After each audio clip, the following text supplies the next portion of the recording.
ブラジルお肉だけじゃありません。今日はめちゃめちゃ美味しいシーフード無結果を紹介します。小西様。まず材料ですが、白身魚を使います。私たちはシイラを購入しました。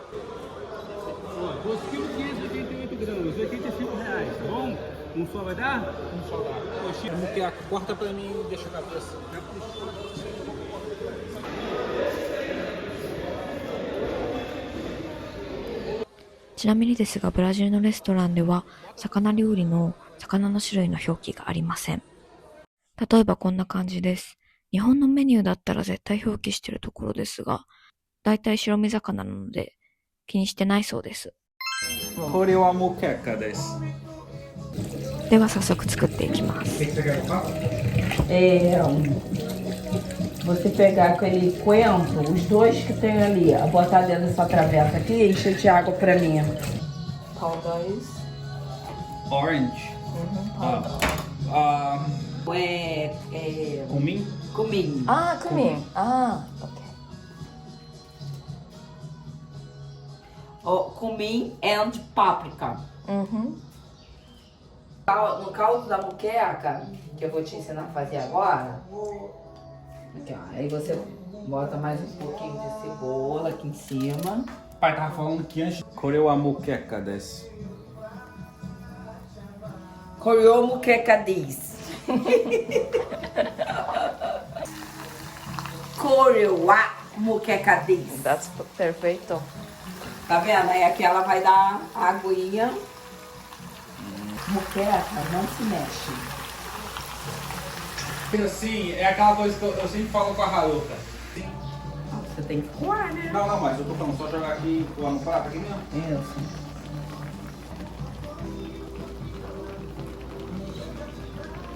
Ficando igual a da bicho de barrador. Os mexilhões. Peraí, deixa eu botar os mexilhões pra já.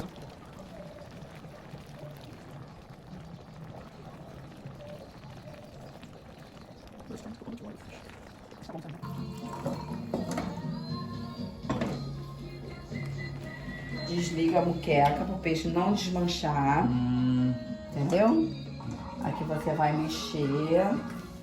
Pra dar um sabor. E aqui que vai estar o segredo. Segredo da moqueca.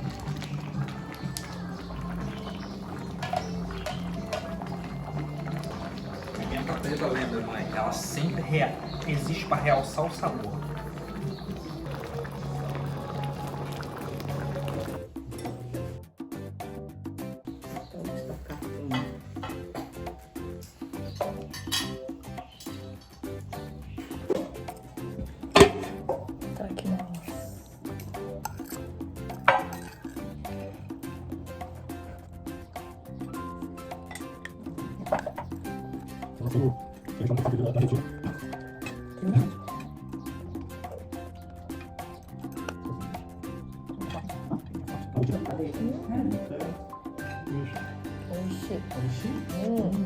I love it. It's so good.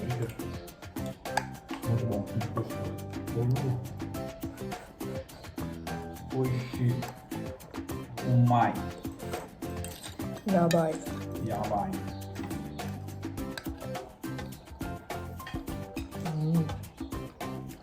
It's like curry. It's like curry. はい、ということで私のリアクションはあまりよくありませんでしたが、美味しさ伝わってますでしょうか？作りたい、もしくはちょっと手が込んでるかも。どんな印象を受けましたか？私は本当に無結果美味しかったので、全く同じようにできるかはもちろんわかりませんが、日本でも作りたいなと思っています。他にもブラジル料理いろいろあるので、次はワカモレとか紹介したいなと思います。今回も最後まで見てくれてありがとうございました。